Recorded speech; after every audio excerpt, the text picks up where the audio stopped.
नमस्कार दोस्तों। तो दोस्तों बिना देर किए आज का पहला प्रश्न पे चलते हैं। बिहार पुलिस का जो तैयारी चल रहा है, जीएस का जो तैयारी चल रहा है, इसे मुकाम तक पहुंचाएं। चलिए, पहला प्रश्न कहता है निम्न में से किसने सांप्रदायिक पंचायत की घोषणा की थी। ये मॉडर्न हिस्ट्री से क्वेश्चंस हैं। मॉडर्न हिस्ट्री के जो क्वेश्चंस हैं 1857 से लेकर 1947 तक को जरूर पढ़ें, उसमें सारे प्रश्न आपके मिल जाएंगे। सबसे ज़्यादा क्वेश्चंस यहीं से अराइज होते हैं। तो सांप्रदायिक पंचायत की घोषणा की थी कौन? एटली, स्टार्मर, रैमजे मैकडोनाल्ड, हैंकॉक। इसका सही जवाब हो जाएगा रैमजे मैकडोनाल्ड। ये कब की घटना है? 1932 ईस्वी की घटना है, 1932 ईस्वी। और इसे सांप्रदायिक पंचायत की संज्ञा दी गई थी। क्यों दी गई थी? इसके आप जानते हैं कि अंग्रेजों ने फूट डालो शासन करो की नीति अपनाई थी, जिसके तहत आपको पता होगा कि 1909 ईस्वी में सबसे पहले इसने बहुत बड़ा प्रयास किया था। क्या? पृथक निर्वाचन क्षेत्र दिया था। पृथक निर्वाचन क्षेत्र की घोषणा की थी। किसके लिए? तो मुस्लिमों के लिए। और जब मुस्लिम और हिंदू दोनों एक हो गए थे, आपको पता होगा मुस्लिम लीग और कांग्रेस एक हुआ था 1916 ईस्वी के अधिवेशन में। तो जब अंग्रेजों ने ये चाल सोची कि अब नहीं चल पाएगा, तब इसने क्या किया? सांप्रदायिक पंचायत की घोषणा की। इसमें क्या किया गया था? दलितों को हिंदू से अलग करने का चाल ये था। दलित को हिंदू से क्या करना था? दलित को हिंदू से अलग करना था। देखिए, सबसे बड़ा चाल था, दलित को हिंदू से क्या करना था? अलग करना था। यही था सांप्रदायिक पंचायत। और इसे सपोर्ट भी कर दिया था कौन? डॉक्टर भीमराव अंबेडकर। डॉक्टर भीमराव अंबेडकर ने इसे सपोर्ट भी कर दिया था। दलित को हिंदू से अलग करने का यह फैसला किसका था? रैमजे मैकडोनाल्ड का आया था। इसने घोषणा किया था। देखेंगे नंबर दूसरा है, मनुष्य का हृदय कितने कोशों का बना होता है? मनुष्य का हृदय अगर आप पढ़े होंगे या फिर नहीं भी पढ़े होंगे तो सबसे आसान है। इसको देखिए, कोई भी इस तरह से हृदय इस तरह से है तो सब इसको क्या करता है कि इसे 3 भागों में विभक्त मान लेता है, लेकिन ऐसा नहीं है। ये 4 कोष्ठों का है। ठीक है, इस पे ध्यान देना है। इसीलिए सभी लोग क्या करते हैं, इसको गलत बना देते हैं, 3 कोष्ठ बना देते हैं। लेकिन क्वेश्चन बार बार इसको पूछ दिया जाता है। रिपीट इसीलिए होता है जिसमें कंफ्यूजन हो। क्वेश्चंस रिपीट उसी को कहा जाता है जो जिसमें कंफ्यूजन हो। तो दोस्त, तैयारी एकदम पुख्ता होनी चाहिए। आगे देखेंगे नंबर सवाल। तीसरा क्या कहता है? संसार के समस्त जंतु जगत को कितने उप जगत में विभक्त किया गया है? सबसे पहले तो जान ले कि जंतु जगत को कितने भागों में किया गया है? 10 वर्गों में विभक्त किया गया है। कोडाटा है, मैमेल है, अर्थोपोडा है। तो सारी चीज़ों को अलग अलग किया गया है, 10 वर्गों में से विभाजित किया गया है। उप जगत की अगर बात करें तो 2 वर्गों में इसे उप जगत में बांटा गया है। उप जगत कहने का मतलब है जैसे एक मेटाजोआ हो गया, एक प्रोटोजोआ हो गया। प्रोटोजोआ और एक होता है मेटाजोआ। ठीक है, 2 उप जगत में भी विभक्त किया गया है। तो इसे आपको याद रखने हैं 2। ठीक है, अब आगे देखेंगे चौथा नंबर सवाल। चौथा कहता है निम्न में से अजैविक घटक कौन है? जैविक घटक को जान ले तो अजैविक घटक बहुत आसान है। अजैविक घटक को भी आप जान सकते हैं। अजैविक घटक कहा जाता है निर्जीव चीजों को। निर्जीव चीजों को क्या कहा जाता है? अजैविक घटक। तो निर्जीव क्या हो गए? जितनी भी चीजें हो गई जिसमें सांस नहीं हो तो उसे अजैविक घटक कहते हैं। जैसे जलवायु कारक, ये क्या हो जाएगा? अजैविक घटक। कार्बनिक पदार्थ है तो अजैविक, कार्बनिक पदार्थ है तो अजैविक, यानी कि उपरोक्त इसका सही जवाब हो जाएगा। उपरोक्त सभी हो जाएगा। कहने का मतलब है जितनी भी निर्जीव चीजें हैं, वायु है, प्रकाश है, ये सारी चीजें अजैविक घटक के उदाहरण होते हैं। जैविक घटक 3 तरह के होते हैं, आपको याद होगा या हम बताए हैं। अगले इसमें एक प्रश्न दिया हुआ है, इसलिए हम यहाँ पे इसका डिस्कशन नहीं करेंगे, आगे देखेंगे। पारिस्थितिकी तंत्र में जैविक घटक को कितने भागों में विभक्त किया गया है? अभी हमने बताया था जैविक घटक को 3 वर्गों में, 3 भागों में क्या किया गया है? वर्गीकृत किया गया है। 3 भाग कौन कौन से हैं? पहला है उत्पादक, इसको शायद करा चुके हैं। नंबर दूसरा है उपभोक्ता। उपभोक्ता क्वेश्चन बहुत पूछा जाता है इससे। तीसरा है अपघटक। तो 3 वर्गों में इसे विभाजित किया गया, 3 भागों में विभाजित किया गया। तो इसका सही जवाब हो जाएगा 3। ठीक है, उत्पादक कहने का मतलब है जैसे घास हो गया, पेड़ हो गया, तो ये सारी चीजें जो भी है उत्पादक के रूप में होता है। उपभोक्ता उसे कहते हैं जो कि ये उत्पादक को खाता है, ठीक है। प्राथमिक, द्वितीयक, तृतीयक इसे कह सकते हैं। और उपभोक्ता को जो सड़ाता गलाता है, उसका अपघटन कर देता है, उसे हम अपघटक कहते हैं, ठीक है। चलिए अगला नंबर सवाल पे हम लोग चलते हैं। परागण कितने प्रकार से होते हैं, ठीक है। तो परागण की अगर हम चर्चा करें तो परागण 2 प्रकार से होते हैं। इसका सही जवाब 2 प्रकार से हो जाएगा। कौन कौन परागण होता है? एक स्वपरागण होता है, स्वपरागण, एक होता है परपरागण, परपरागण। तो दोनों को याद रखना है, ठीक है। स्वपरागण और परपरागण 2 तरह के परागण होते हैं। चलिए 7वां देखिए, जीवाणु विज्ञान का पिता किसे कहा जाता है? जीवाणु विज्ञान का पिता कहने का मतलब है जीवाणु की खोज करने वाले। जीवाणु की खोज किसने किया था? Louis Pasteur, Theophrastus, Leeuwenhoek, Ivanovsky. तो ल्यूवेनहॉक इसका सही जवाब हो जाएगा। ल्यूवेनहॉक के द्वारा जीवाणु का खोज किया गया था, बैक्टीरिया का खोज किया गया था लगभग 1676 ईस्वी में, 1676 ईस्वी में। इसको याद रखना है, 1676 ईस्वी में ल्यूवेनहॉक ने जीवाणु की खोज की गई थी, खोज किया था। इसीलिए ल्यूवेनहॉक को ही जीवाणु विज्ञान का पिता माना जाता है। इवानोव्स्की को अगर जाने तो ये वायरस खोजने वाले सबसे पहले व्यक्ति थे, वायरस खोजने वाले इवानोव्स्की थे। इवानोव्स्की वायरस की खोज किए थे, टीएमवी वायरस। सबसे पहला वायरस कौन था? TMV virus. तो इसको भी याद रखना है, टोबैको मोज़ेक वायरस। आगे देखेंगे 8वां नंबर सवाल। मनुष्य में लगभग कितने अवशेषी अंग, अवशोषी नहीं अवशेषी अंग कहते हैं? अवशेषी कहने का मतलब है शरीर में जिसका कोई कार्य नहीं हो। तो ढेर सारे अवशेषी अंग पाए जाते हैं, जैसे कि इसमें आंसर है 100 अवशेषी अंग। ढेर सारे, जैसे अपेंडिक्स है, कान के किनारे है, तो ढेर सारे अवशेषी अंग होते हैं जो कि जिसका कोई काम नहीं होता है शरीर में, लेकिन फिर भी वो अंग बने रहते हैं, तो उसे अवशेषी अंग कहते हैं। आगे देखेंगे 9वां, एड्स विषाणु सबसे ज्यादा आजमाई गई दवा क्या है? एक यौन संचारित रोग होता है, ब्लड से भी यह फैलता है, ब्लड सर्कुलेशन में फैलता है। कहने का मतलब है एक आदमी से दूसरे आदमी में अगर ब्लड का ट्रांसफर किया जाता है तो भी एड्स फैलता है। तो इसको ध्यान से देखना है। माइक्रोनोजोल, नोनैक्सिनोल, बिराजोल, जीरोरुडीन जो दवा है सर्वाधिक उपयोग की जाने वाली दवा है एड्स में। हालांकि लाइलाज बीमारी है, अभी तक इसका इलाज नहीं खोजा जा सका है, कह सकते हैं इस चीज को।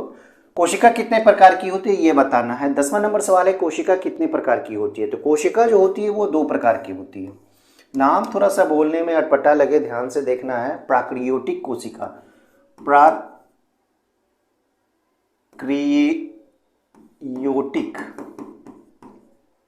प्राक्रियोटिक कोशिका, एक है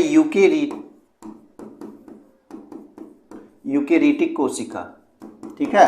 तो नाम थोड़ा सा लिखने में हो सकता है प्रॉब्लम, क्योंकि ये जो नाम ही अजीब का है। प्राक्रियोटिक कोशिका एक है, यूकेरियोटिक कोशिका, यूकेरियोटिक कोशिका। ये 2 तरह के कोशिका होते हैं, ठीक है। एक बिना कोशिका, एक कोशिकीय जीव होते हैं और एक बहुकोशिकीय जीव होते हैं, जैसे कि मानव है बहुकोशिकीय, और एक कोशिकीय का उदाहरण जैसे कि अमीबा है, ठीक है। 11 नंबर देखिए, मानव रक्त में प्राकृतिक रूप से पाया जाने वाला स्कंदन रोधी, जो कि मानव रक्त में ही पाया जाता है। मान के चलें कि स्कंदन करने में सबसे जो विटामिन उपयुक्त होता है वो विटामिन के होता है, लेकिन मानव रक्त में पहले से मौजूद होता है, जो कि खुद ब खुद अगर छोटा मोटा कहीं कटता है तो वो क्या हो जाता है? स्कंदन हो जाता है। किस कारण से होता है ये देखना है। Hirudin, fibrinogen, heparin, serotonin. तो ये होता है हेपरिन। हेपरिन का सबसे पहला काम है कि अगर रक्त बहना शुरू होता है तो कोशिश करता है कि वो अपने आप हेपरिन के कारण वो थोड़ा थोड़ा क्या हो जाता है? रुकता है, स्कंदन होता है। तो हेपरिन इसका सही जवाब हो जाएगा। आगे देखेंगे आइंस्टाइन का E = mc², ये समीकरण है। इसमें C क्या है? 2 तक पूछ रहा है, C का क्या है इंडिकेशन बताना है। तो C बराबर, यहाँ पे देख लें, सब तीनों को देख लें। E बराबर होता है एनर्जी, E बराबर क्या होता है? एनर्जी। M बराबर क्या होता है?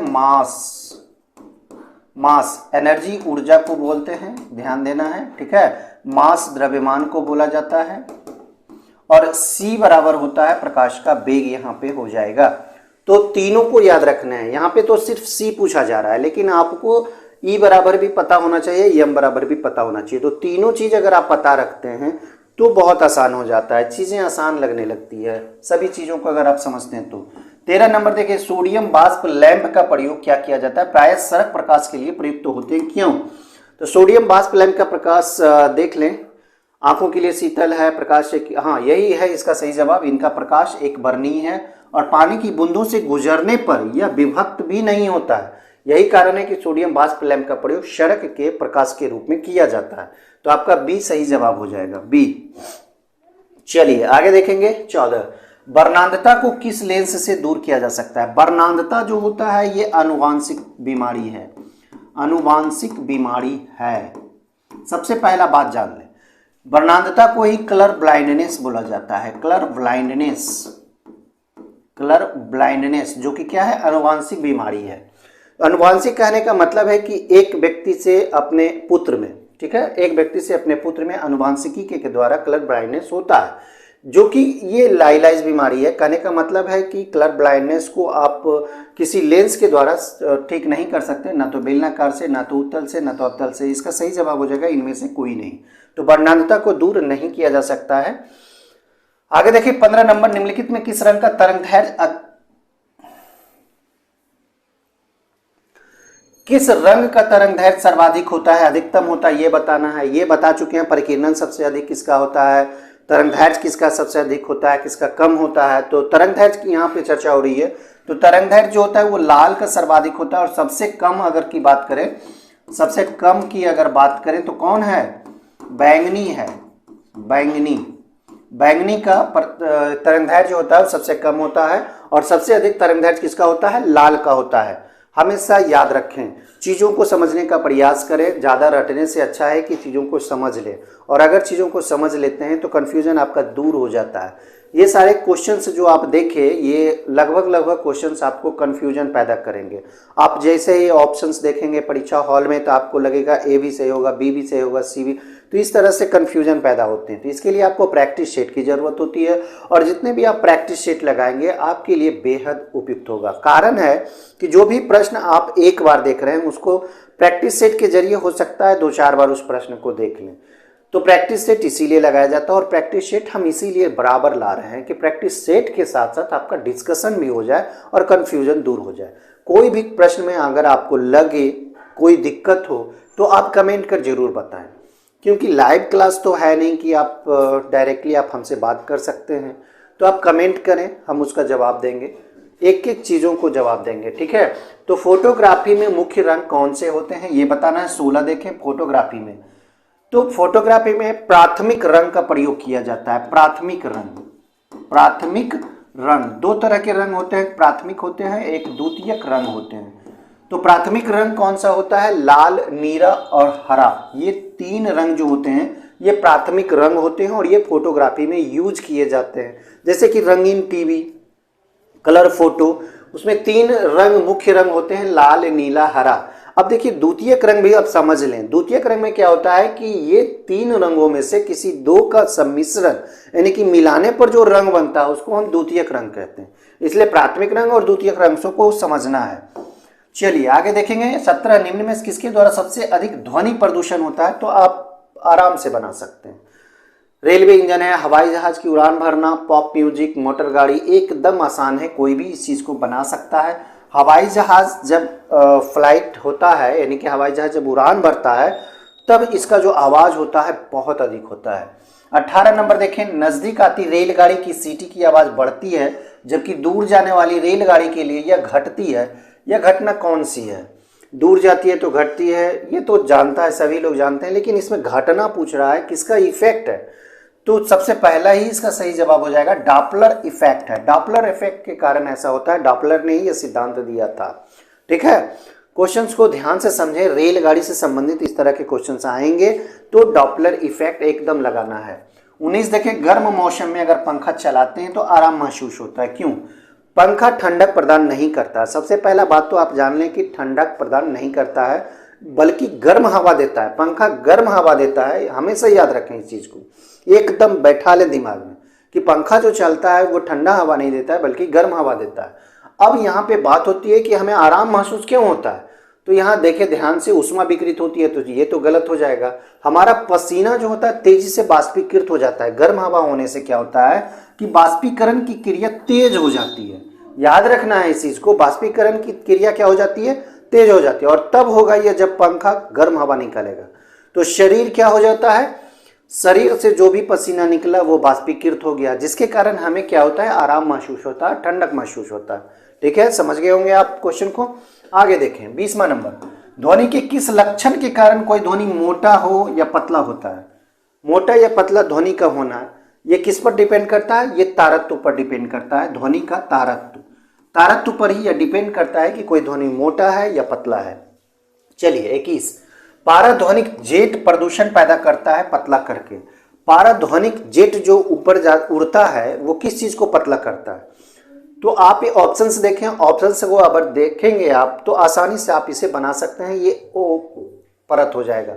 ओ कहने का मतलब है ओजोन परत। ठीक है, O3 ओजोन परत को यह क्या कर देता है, पतला कर देता है, जिसके कारण क्या हो जाता है, प्रदूषण होता है। 22वां देखिए, निम्न में कौन सा सशक्त अस्कंदक है। अस्कंदक के रूप में यहाँ पूछा जा रहा है। Zinc chloride, aluminium chloride, barium chloride, magnesium sulphate. तो यह आपका बी सही जवाब हो जाएगा। एल्युमिनियम क्लोराइड जो होता है सशक्त अस्कंदक के रूप में जाना जाता है एल्युमिनियम क्लोराइड को। दोस्तों, मेहनत का कोई विकल्प नहीं है, मेहनत का कोई विकल्प नहीं है। मेहनत करेंगे तभी आगे बढ़ेंगे। वही सक्सेस हुआ है जो संघर्ष किया है, जो मेहनत किया है वही। अगर आप सो जाएं तो क्या आपको खाना भी मिल सकता है क्या? खाना खाने के लिए भी आपको मेहनत करनी होती है। इसलिए पढ़ने के लिए तो आपको मेहनत करनी होगी और बहुत कम समय है।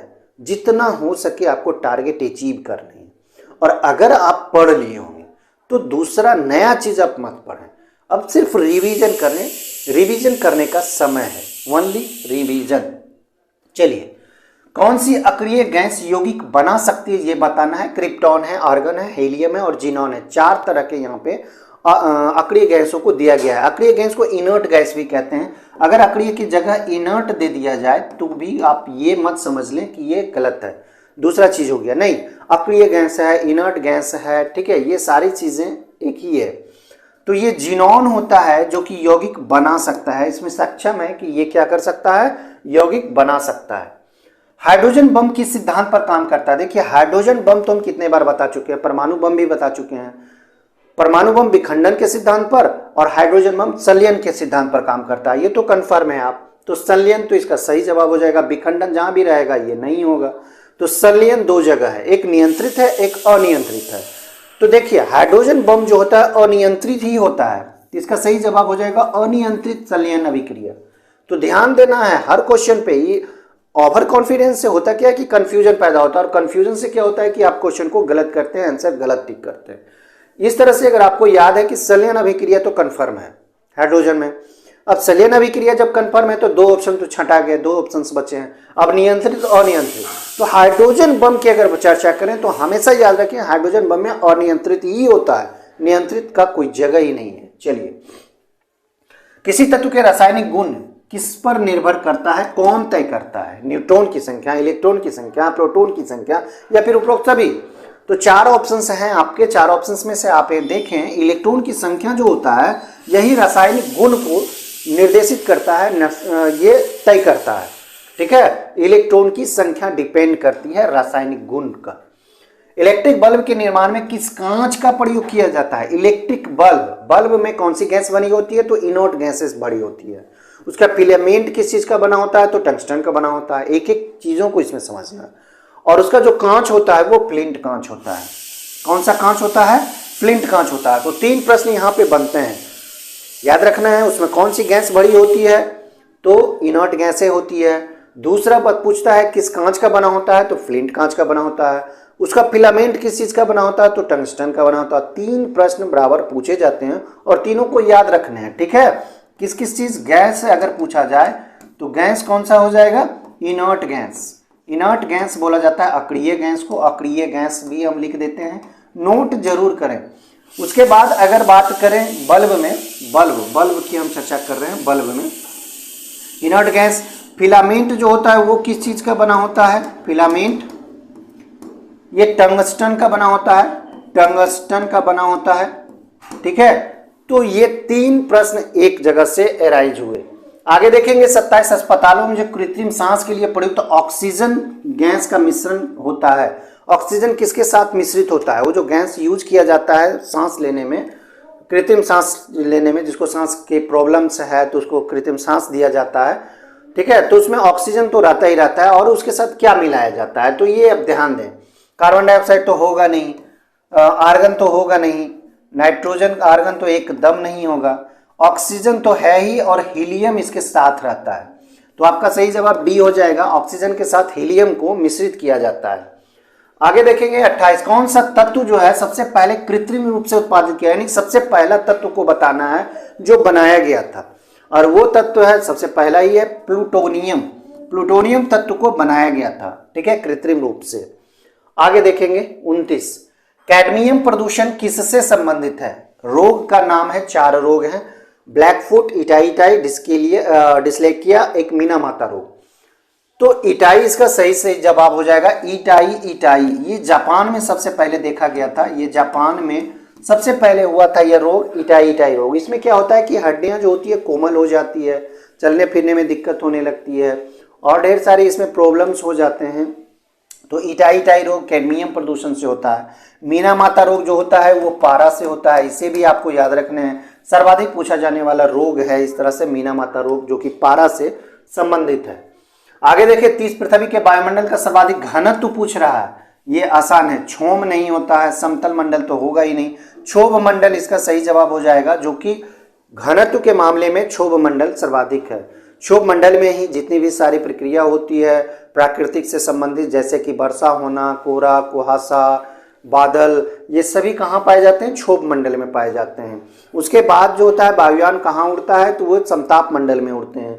तो एक एक चीजों को आपको समझना है, जैसे क्षोभ मंडल में वर्षा, संवहन और क्या, बादल का बनना, कोहरा, कुहासा, सब कहाँ होता है? क्षोभ मंडल में। समताप मंडल में क्या होता है? समताप मंडल की अगर हम चर्चा करें समताप मंडल में, तो समताप मंडल में हवाई जहाज का उड़ना, तो हवाई जहाज कहाँ उड़ता है? समताप मंडल में। क्यों? क्योंकि यहाँ आप देख सकते हैं कि क्षोभ मंडल में नहीं उड़ने का कारण। अब आगे देखेंगे 31, निम्नलिखित में कौन सा एक जलडमरू मध्य है जो कि अंतर्राष्ट्रीय तिथि रेखा को सर्वाधिक निकट है? तो अंतर्राष्ट्रीय तिथि रेखा को यह काटता भी है, तो मलक्का, फ्लोरिडा, जिब्राल्टर जलडमरू मध्य, और एक है बेरिंग जलडमरू मध्य, जो कि ये अंतर्राष्ट्रीय तिथि रेखा को पार करता है, नजदीक है। 32, निम्नलिखित में वो पर्वत श्रेणी पूछ रहा है कौन सी है जो भारत में सबसे पुरानी है? तो भारत की सबसे पुरानी पर्वत श्रृंखला है हिमालय, सह्याद्री, अरावली, विंध्याचल। देखिए अरावली है, अरावली की अगर बात करें तो यह गुजरात से शुरू होकर दिल्ली तक है। ये भी क्वेश्चन एराइज होता है, कौन सा पर्वतमाला गुजरात से लेकर दिल्ली तक फैला हुआ है? तो यह अरावली है, यह सबसे पुरानी पर्वतमालाओं में से एक है, जो कि भारत की सबसे पुरानी पर्वतमाला है, ठीक है, पर्वत, तो ये अरावली पर्वत हो गया। चलिए 33, केंद्र सरकार ने जिस राष्ट्रीय नदी का दर्जा देने की घोषणा की है वह कौन सी है? तो राष्ट्रीय नदी क्या है? तो सभी जानते हैं कि गंगा है, लेकिन जब इसे राष्ट्रीय नदी घोषित किया गया था तो कब किया गया था? तो 2008 ईस्वी को इसे राष्ट्रीय नदी के रूप में घोषित किया गया था। 2008, इसको याद रखने हैं, क्वेश्चन पूछा गया है, ठीक है। सारण सिंचाई नहर, जो कि बिहार से संबंधित ये क्वेश्चन है, सारण सिंचाई नहर कहाँ निकलती है? सोन से, गंडक से, कोसी से, गंगा से। तो ये सारण सिंचाई नहर जो है ये गंडक नदी से निकाली गई नहर है, जो कि सारण में है, इसीलिए इसका नाम सारण सिंचाई रखा गया है।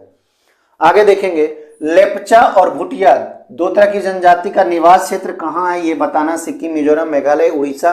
तो लेप्चा जैसे ही समझें, भूटिया जैसे ही जाने, तो ये सिक्किम में पाई जाने वाली जनजातियां हैं, सिक्किम के पहाड़ियों पर यह पाई जाती है ये जनजातियां।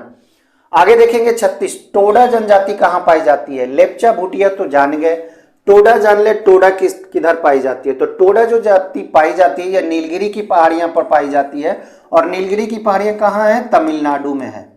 कहाँ है? तमिलनाडु में है, ये भी आपको याद रखना है, नीलगिरी पहाड़ियां कहाँ है? तमिलनाडु में है। तो टोडा जनजाति तमिलनाडु में पाई जाती है। गारो खासी जयंतियां ये कहाँ पाई जाती है? तो ये मेघालय में पाई जाती है। भील, भील भी ये पूछा जाता है, भील भी क्वेश्चन में आते हैं, तो इन सारी चीज़ों को आपको याद रखने हैं। 37 देखिए, निम्नलिखित में कौन सा एक ज्वारीय बंदरगाह है? विशाखापत्तनम है, मारमागोआ है, मुंबई है, कांडला है। तो ज्वारीय बंदरगाह अगर पूछा जाए तो कांडला इसका सही जवाब हो जाएगा। कांडला जो बंदरगाह है वो ज्वारीय बंदरगाह है, ज्वार से उत्पन्न हुआ हो। 38 देखें, जादूगोरा निम्न में से किसके लिए प्रसिद्ध है? जादूगोरा ये झारखंड में है। जादूगोरा कहाँ है? झारखंड में है। और जैसे ही झारखंड का नाम आता है तो आप पकड़ लिए होंगे ये किस चीज से संबंधित है? यूरेनियम यहाँ उत्पादन किया जाता है। यूरेनियम का उत्पादन जादूगोरा झारखंड में किया जाता है। चलिए 39, निम्नलिखित वर्षों में से किस एक को भारतीय जनसंख्या के इतिहास में महान विभाजक वर्ष? महान विभाजक वर्ष इसलिए कहा जाता है क्योंकि इस वर्ष क्या हुआ था? जनसंख्या में कमी देखने को मिली थी, जनसंख्या में कमी हुई थी, और वह वर्ष है 1911 से 1921 के मध्य जनसंख्या में भारी गिरावट देखने को मिली थी, इसीलिए इतिहास में यह महान विभाजक के रूप में जाना जाता है। जनगणना की अगर बात करें तो सबसे पहले जनगणना 1872 ईस्वी में मेयो के शासनकाल में हुई थी। सबसे प्रथम, सर्वप्रथम ही कह सकते हैं, सर्वप्रथम 1872 ईस्वी में मेयो के शासनकाल में। ठीक है, इसे याद रखना है। चलिए 40, किस वेद में प्राचीन वैदिक युग की संस्कृति के बारे में सूचना दी गई है? ये क्वेश्चन है आपका। ऋग्वेद, सामवेद, अथर्ववेद। तो ऋग्वेद इसका सही जवाब हो जाएगा। ऋग्वेद बहुत पुराना वेद है, अथर्ववेद सबसे बाद वाला वेद है, सामवेद में संगीत से संबंधित चीजें मिलती है। 41 देखें, प्राचीन भारत में कौन सी एक लिपि दाईं ओर से बाईं लिखी जाती है? यानी कि इधर से इधर, ठीक है, इधर से इधर लिखी जाती है, तो ये कहलाती है क्या? ये खरोष्ठी लिपि कहलाती है। क्या कौन सी लिपि होती है? ये खरोष्ठी लिपि होती है जो कि दाएं से बाएं लिखाती है। बाकी जो देवनागरी लिपि हम लोग यूज करते हैं हिंदी के रूप में, ये क्या होता है? दाएं से बाएं। देवनागरी लिपि, इंग्लिश का रोमन, ये भी क्या होता है? बाएं से दाएं लिखाता है। मानव द्वारा सर्वप्रथम प्रयुक्त अनाज, देखिए बहुत कंफ्यूजन वाला सवाल है ये। सर्वप्रथम प्रयुक्त अनाज कौन था? देखिए इसमें चावल है, गेहूं है, बाजरा है, जौ है। तो जौ सर्वाधिक उपयुक्त आंसर होगा क्योंकि सिंधु घाटी सभ्यता में, सिंधु घाटी सभ्यता के अनुसार, ठीक है, सिंधु घाटी सभ्यता के अनुसार चावल भी बहुत जगह आपको मिल जाएंगे, लेकिन जौ जो है सिंधु घाटी सभ्यता के अनुसार सर्वप्रथम प्रयुक्त अनाज पता चलता है, लेकिन चावल भी बहुत जगह दिया गया है, लेकिन आपका सही जवाब है। 43 देखें, पुरुषपुर निम्नलिखित में से किसका दूसरा नाम है? पुरुषपुर, पाटलिपुत्र, पंजाब, पेशावर, पटना। पेशावर हो जाएगा जो कि अभी पाकिस्तान में है। पेशावर को ही पुरुषपुर बोला जाता है और यह कनिष्क की राजधानी थी। कनिष्क की राजधानी थी पुरुषपुर, और एक मथुरा और पुरुषपुर, दो राजधानियां थी। तो कनिष्क का एक राजधानी पेशावर भी था जिसे पुरुषपुर के नाम से पहले जाना जाता था। 44 देखें, किसने इक्तादारी प्रथा चलाई थी? तो इल्तुतमिश इसका सही जवाब हो जाएगा। आगे देखेंगे 45, निम्न में किसने सर्वप्रथम प्रेस सेंसरशिप लागू की थी? प्रेस सेंसरशिप लागू सबसे पहले एडम्स डलहौजी बेलेजली के द्वारा किया गया था 1799 ईस्वी में। 1799 ईस्वी में लॉर्ड बेलेजली ने सबसे पहले प्रेस सेंसरशिप लागू किया था। प्रेस सेंसरशिप याद रखना है। 1932 के पूना समझौते के साथ किसका सीधा संपर्क? देखिए कुछ देर पहले हमने पहला या दूसरे सवाल को हमने डिस्कस किया था, क्या था? सांप्रदायिक पंचायत की घोषणा मैकडोनाल्ड के द्वारा 1932 ईस्वी में की गई थी, और वह संबंधित सीधा था दलित वर्ग से। दलित वर्ग को हिंदू से अलग करना था उसका मुख्य मकसद। 1932 यही मकसद को पूरा करने के लिए रोकना था। ये जो मकसद था इसको रोकने के लिए पूना एक्ट हुआ था। पूना एक्ट किनके किनके बीच हुआ था? 1932 ईस्वी में महात्मा गांधी और कौन? भीमराव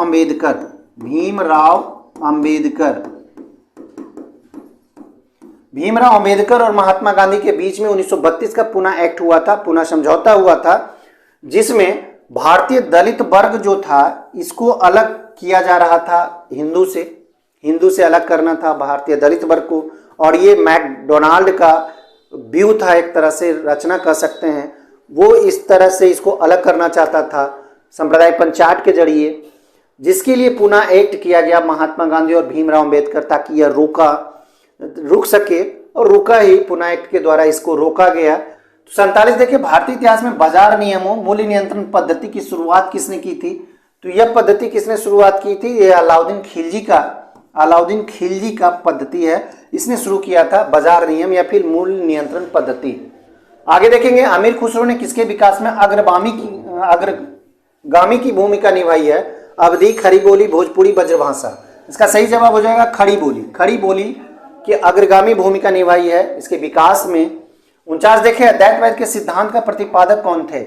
अद्वैतवाद किसका? शंकराचार्य के द्वारा। किसके?